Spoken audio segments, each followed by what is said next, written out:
Good morning, parents and caregivers. My name is Miss Nicelli and I am here to discuss with you 5 teaching and learning activities that I have created within my classroom for the topic of ancient Egypt.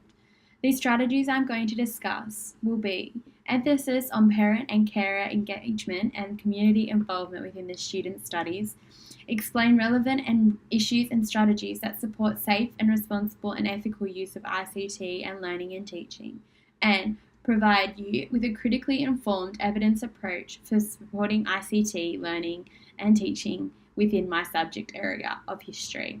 Also, I will share with you insight on how assessment, recording, and reporting will operate with the curriculum for this school and this subject. Why use ICT in the classroom? Screen time and other technological items that are available today can have a significantly powerful effect within the classroom. With proper teacher training and using them to create critical and creative thinkers, technology can have a strong positive impact on the classroom.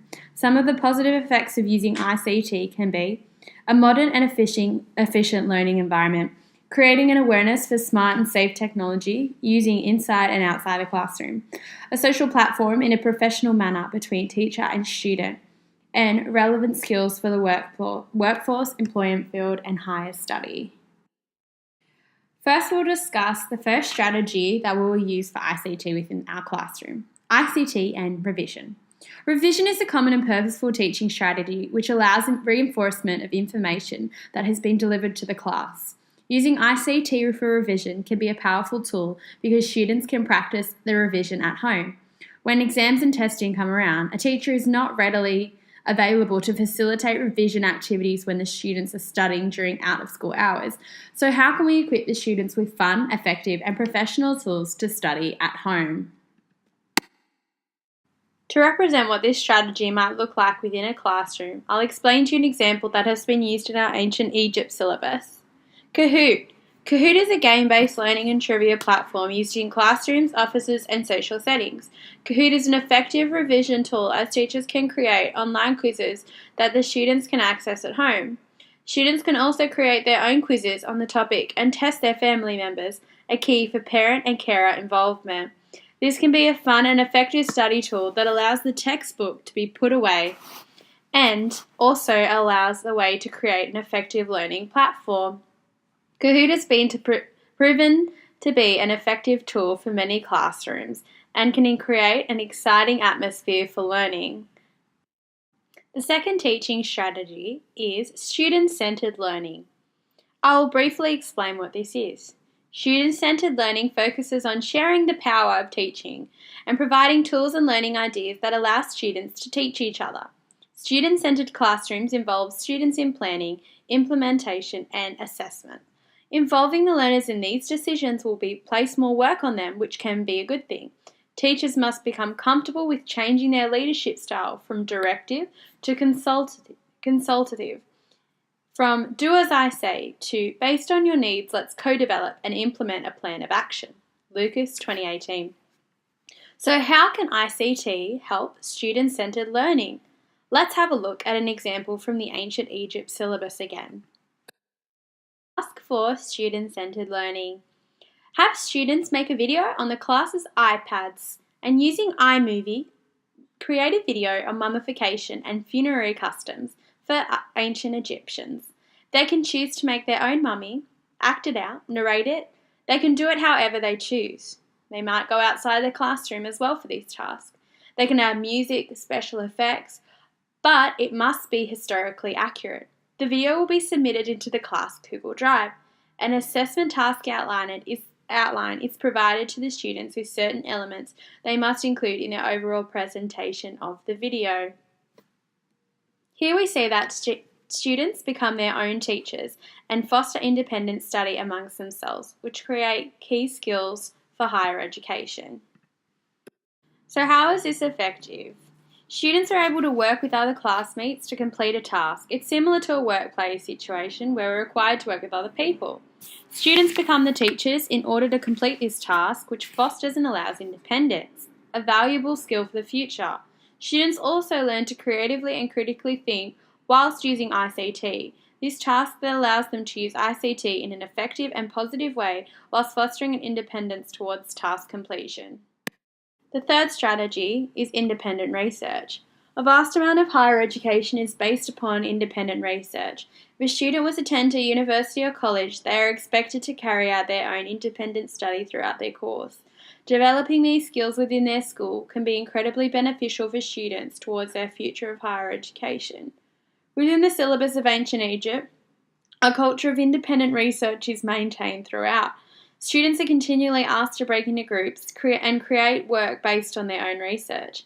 Having some assistance from the teacher is available, yet a significant amount of this unit is based upon their own independent research. That is also why a profound emphasis is placed upon feedback from the teacher and fellow classmates, so the students presenting their work can ensure they are on the right path and have redirection if needed. So how can this be done through the use of ICT? The internet provides a wide variety of sources and information which students can use during their independent research. This will allow the students to learn that the internet can be used in a positive and effective manner that benefits their education.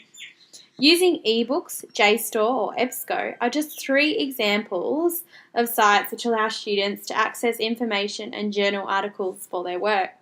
Websites, vlogs and blogs can also be useful for what the students can use. Another positive element that using ICT for independent research can be the benefit of taking their research home. Some textbooks and other worksheets can seem confronting when trying to understand what your child is working on in class. When they use the internet, they can have access to a variety of sources that allow parents or caregivers to gain a deeper understanding of the topic.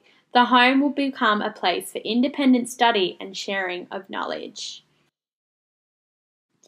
Feedback is another effective tool which can be done through the use of ICT. At many points within the overall unit, students are asked to present their work and their peers and submit their work to the class on the Google Drive. Feedback will then be given to the students, which will improve their learning and create positive tools that foster independence and effective study for the future. So how can we use ICT for feedback, and what benefit does this have for the students? Feedback is not necessarily a mark on a product that the students have produced. It can even be something like a Kahoot, which is what we explored earlier. The feedback here can be used as a tool where students test their knowledge. This can be a subconscious feedback on how you have taught the lesson based on the results of the Kahoot.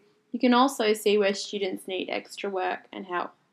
Having students submit their tasks also online can allow for effective feedback in a more time-efficient manner for the teacher. Students can also give feedback through technology as they watch their peers' presentations, then write one line of feedback for everyone's presentation. After this, they can submit it to the teacher at the end of the lesson. This can ensure that students have been listening and they learn to respect peers with their feedback by presenting it in a constructive and professional way. Using ICT to cater to different learning styles. An educational psychologist, Howard Gardner, once suggested that students learn and process information and can be broken down into 9 categories: spatial, naturalist, musical, intrapersonal, linguistic, logical, mathematical, existential, interpersonal, and bodily/kinesthetic. So how can we cater to different learning styles through the use of ICT? Within the unit outline for ancient Egypt is a vast amount of activities that have been developed for ICT and not tasks that are set in stone, but students are allowed to creatively and critically think during most of these activities. Due to the flexibility of the tasks, students can create their own different learning, can use their own different learning styles to create their final products. The students are able to explore how they learn through this flexibility. Using technology allows students to take the task, interpret how they choose, and follow certain criteria, then present it with their own spin towards it. Assessment, recording, and reporting are also 3 various methods when used through ICT can be more time efficient and effective than the traditional ways. Education technology trainer Lubna Malik has used technology within her classroom to complete research on the positive effect technology can have towards her assessment task and reporting. Her work has been used to create curriculum through ICT and is used throughout the world. Here are some of her findings for using ICT during her research.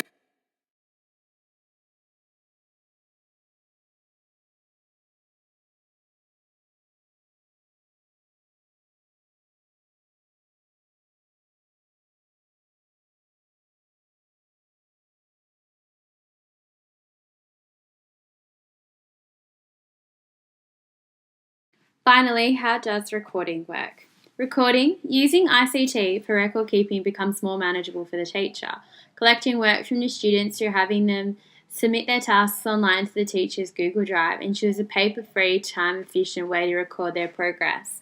Having students send in their tasks regularly online saves the issues of them losing paper and allows the teacher to see if students are completing their work.